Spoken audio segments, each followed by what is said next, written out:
अब आप जान लें कि महालक्ष्मी पूजन आपको कैसे करना है, पांडाल में अथवा अपने घर में अथवा दुकान आदि जहाँ भी आप करना चाहें। महालक्ष्मी पूजन आपको सरल रूप से कैसे करना है मैं आपको इस पीडीएफ के द्वारा बताने वाला हूँ। ध्यानपूर्वक आप वीडियो में बने रहें। यदि आप ध्यान से देखेंगे तभी आपको समझ में आ पाएगा, नहीं तो इसकी जिम्मेदारी मेरी नहीं है यदि आपने ध्यानपूर्वक नहीं देखा। और इस पीडीएफ को यदि आप चाहते हैं तो आपको जैसा मैंने पहले बताया आप उसको पीडीएफ को देकर प्राप्त कर सकते हैं। जो मैंने पहले नंबर बताया, पुनः आपको यहाँ पर नंबर बता दे रहा हूँ, 9956908703। इस नंबर पर आप केवल मैसेज करेंगे, फ़ोन नहीं आपको करना है। ध्यानपूर्वक आप उसको मैसेज करिएगा, फ़ोन नहीं करिएगा, नहीं तो फ़ोन आपका उठेगा नहीं। चलिए बिना विलंब के महालक्ष्मी पूजन मैं आपको बताऊं तो देखिए आगे बढ़ेंगे। यहाँ पर देखिए लिखा है महालक्ष्मी पूजन।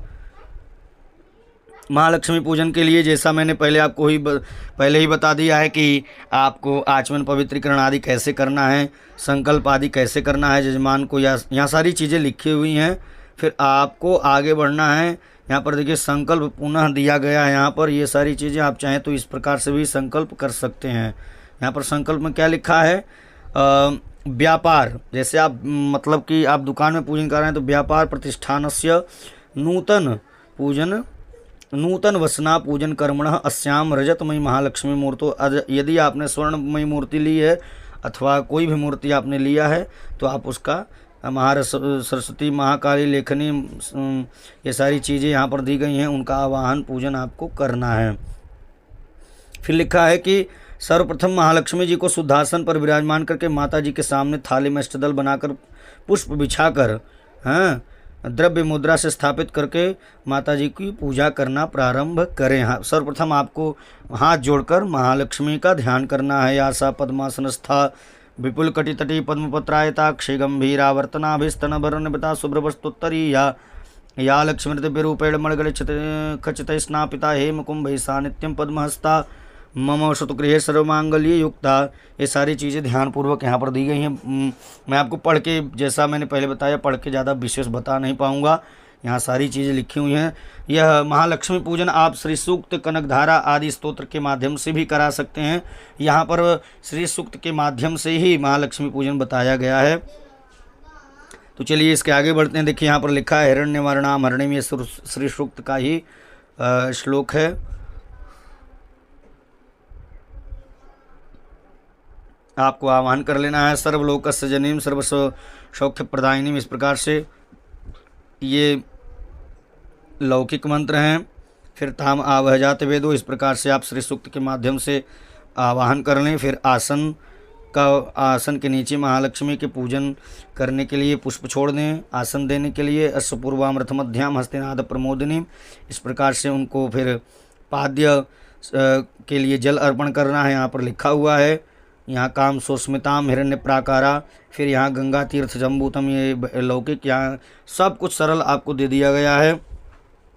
फिर यहाँ पर देखिए यहाँ पर देखिए अर्घ्य के लिए, यहाँ पर अर्घ्य के लिए गंध व पुष्प मिलाकर जल से अर्घ्य देवें, यह सर्व गंध समायुक्तम दिया गया है। फिर चंद्राम प्रभाषाम भी मंत्र दिया। ये श्री सूक्त का, ये श्री सूक्त 16 मंत्र के द्वारा पूजन होता है। फिर आप आचमनीय के लिए जल छोड़ें। सर्वलोक से यासक्तिर, ये लौकिक हैं। आदित्य वर्णित शुद्ध या तो वैदिक हैं, आप इसको मंत्र बोल सकते हैं। फिर स्नान के लिए जल छोड़ें। गंगा सरस्वती देवा पयोष्णी नर्मदा जल ही, इस प्रकार से आपको यहाँ तक बोल लेना है। पंचामृत से स्नान कराना है, ये पंचामृत दिया गया है स्नान कराने का मंत्र। फिर हल्दी युक्त अथवा चंदन युक्त आप सुगंधित द्रव्य जल मिलाकर, सुगंधित जल अथवा गंगा जल अथवा गुलाब जल मिलाकर गंधोदक के द्वारा स्नान कराएं माता जी को, ये दिए गए हैं सब। फिर अभिषेक स्नान श्री सूक्त के द्वारा दिए गए हैं। देखिए यहाँ पर लिखा भी है कि अभिषेक स्नान श्री सूक्तम, दुग्ध मिश्रित जल से अभिषेक करना, अभिषेक स्नान करवावें। आप यहाँ पर ये 16 मंत्र यहाँ लगभग दिए गए हैं कि आप यहाँ पर नीचे देखते जाएंगे तो 16 मंत्र श्री सूक्त के दिए गए हैं। आप श्री सूक्त के माध्यम से अभिषेक स्नान करावें। और यहाँ पर देखिए 16 मंत्र तक आपको दिया गया है अभिषेक का। फिर शुद्धोदक स्नान कराएं माता जी को, फिर उनको वस्त्र अर्पण करें। ये सारी चीज़ यहाँ पर वस्त्र अर्पण करने के लिए दी गई हैं। फिर उपवस्त्र चढ़ावें, कुंचमी वस्त्रम न, ये सारी चीज़ें। फिर मधुपर कर अर्पण करें, अर्थात मधु से उनको स्पर्श करावें। आभूषण, यदि आप कुछ स्वर्ण आभूषण लाए हो तो उसको चढ़ा दें। रक्त चंदन चढ़ा दें।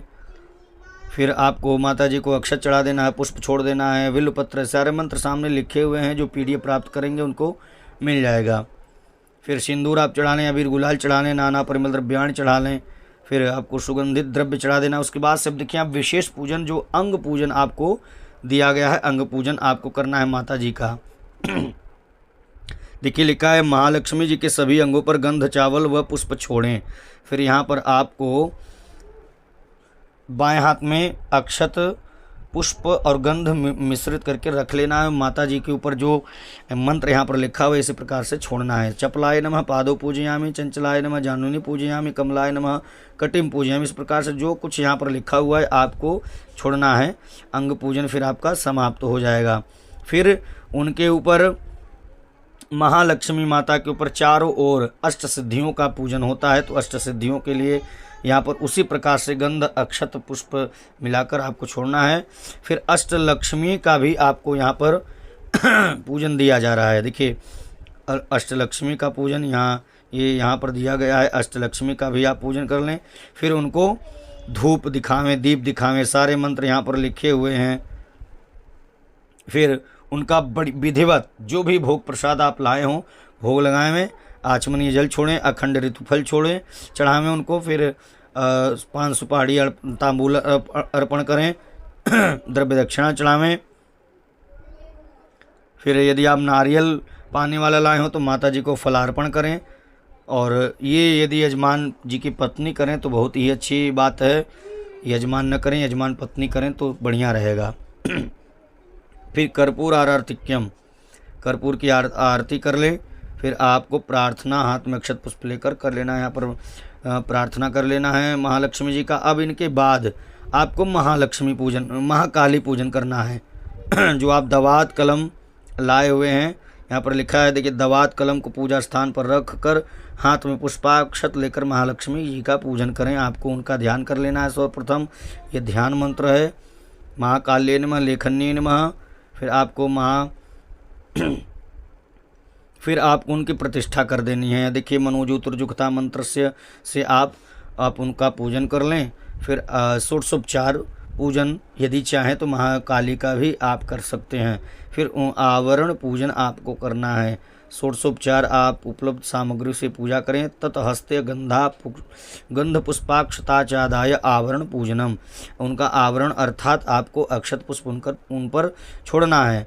काल्ये नमः, कपालिने नमः, पुल्लाय नमः, कुरकुलाय नमः, ओम विराधिन्ये नमः। इस प्रकार से आवरण कर पूजन कर लेना है। फिर आपको प्रार्थना कर लेना है।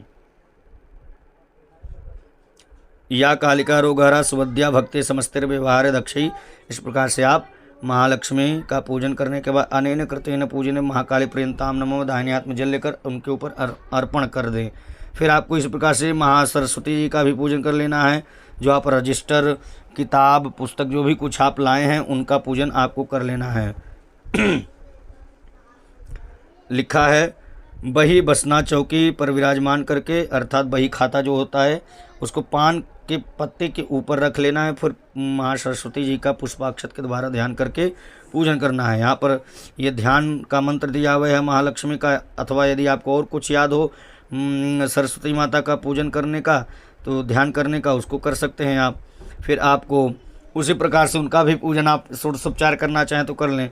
फिर कुबेर पूजन, जो आपकी तिजोरी है आदि जो भी कुछ है वहाँ पर कुबेर का पूजन कर लें। आवरण पूजन, यहाँ पर देखिए सारी चीज़ लिखे हुए हैं, आवरण पूजन। फिर आपको प्रार्थना कर लेना है। प्रार्थना का मंत्र दिया है, अनेन कृतेन पूजनेन सरस्वती ही प्रियताम नमः। फिर उसके बाद से आपको यहाँ पर देखिए आगे कुबेर पूजन भी दिया गया है। तिजोरी बक्सा, यहाँ पर लिखा है तिजोरी या बक्सा में घृत सिंदूर कुमकुम से स्वस्तिक चिन्ह बनाए तथा नागर, पान, साबुत हल्दी, साबुत धनिया, कमलगट्टा, मजीट, चावल, दूर्वा, पुष्प, द्रव्य, मुद्रा, लाल वस्त्र में बांधकर गले या तिजोरी में रखें तथा दाहिने हाथ से पुष्पाक्षत लेकर कुबेर का ध्यान करें। यहाँ पर ध्यान का दिया हुआ है आवायामि देव त्वमिहाय मिति कृपाम कुरु। ये सारी कुबेर के ध्यान देव कुबेराय नमः ध्यानम समर्पयामि। फिर उनकी भी प्रतिष्ठा कर लेनी है, फिर उनका बढ़िया से षोडशोपचार पूजन करना है।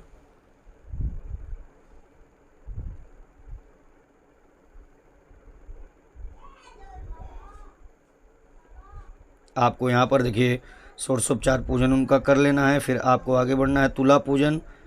तुला के सिंदूर से स्वस्तिक चिन्ह बनावे, मौलिक कलावा आदि ये सारी चीज़ें लपेट कर दाहिने हाथ में अक्षत पुष्प लेकर ध्यान करना है। नमस्ते सर्वदेवानाम साक्षित्व तत्समाश्रिता, इस प्रकार से तुला का भी आपको ध्यान पूजन कर लेना है, उनकी प्रतिष्ठा कर देनी है, षोडशोपचार से पूजन कर लें। फिर आपको विश्वकर्मा का भी कहीं कहीं पूजन होता है तो आप विश्वकर्मा का भी पूजन कर सकते हैं। यहाँ पर ध्यान लिखा हुआ है। फिर उनकी प्रतिष्ठा भी कर दें, षोडशोपचार उपलब्ध सामग्री के द्वारा पूजन कर लें। फिर उनका भी आप प्रार्थना कर सकते हैं। प्रार्थना करने के बाद आपको दीपमालिका का पूजन करना है। एक थाल में आपको 11, 21 अथवा अपनी सामाजिक परंपरा के अनुसार बीच में एक बड़ा दीपक छोटा दीपक रख के दीपक का सर्वप्रथम अपने महालक्ष्मी माता के पास पूजन करें। उसके बाद से आपको कहीं रखना है। यहाँ देखिए मंत्र दिया अग्निर्ज्योतिरग्नि स्वाहा, इस प्रकार से उनका ध्यान कर लेना है। फिर कहना, हाथ जोड़कर कहना है भो दीप देव ब्रह्म रूपस्त्वम ह्यंधकार निवारक, इस प्रकार से आपको बोल लेना है। फिर यहाँ लिखा है देखिए पंचोपचार सर्वोपचार व पूजनम कुर्यात, अर्थात पंचोपचार अथवा षोडशोपचार उनका भी पूजन कर लें। फिर उनसे प्रार्थना कर लें शुभम करोतु कल्याणम आरोग्यम सुख संपदम, यहाँ तक आपको प्रार्थना कर लेना है। फिर दाहिने हाथ में जल लेकर अनेन दीपदानेन महालक्ष्मी प्रियंताम नमो, इस प्रकार से आपको कर लेना है। फिर बढ़िया से आपको लक्ष्मी गणेश जी की आरती कर लेनी है। यहाँ पर देखिए लिखा हुआ है लक्ष्मी जी की आरती आपको याद ही होगी। महालक्ष्मी की आपको बढ़िया से आरती कर लेनी है। इसके बाद से यदि आपके यहाँ हवन होता हो तब आप हवन करवाएं, और यदि आपके यहाँ जैसे कहीं कहीं ब्राह्मण देवता हवन भी करवाते हैं तो कहीं कहीं नहीं करवाते हैं, तो जो करवाते हैं उनके लिए भी ठीक है, जो नहीं करवाते हैं उनके लिए भी ठीक है। परंतु मैं आपको आगे इसी वीडियो में आपको मैं चलिए अब हवन की प्रक्रिया के बारे में भी बता दूं कि कैसे आपको हवन करना चाहिए महालक्ष्मी पूजन विधि विधान में। चलिए आगे मैं बताऊं।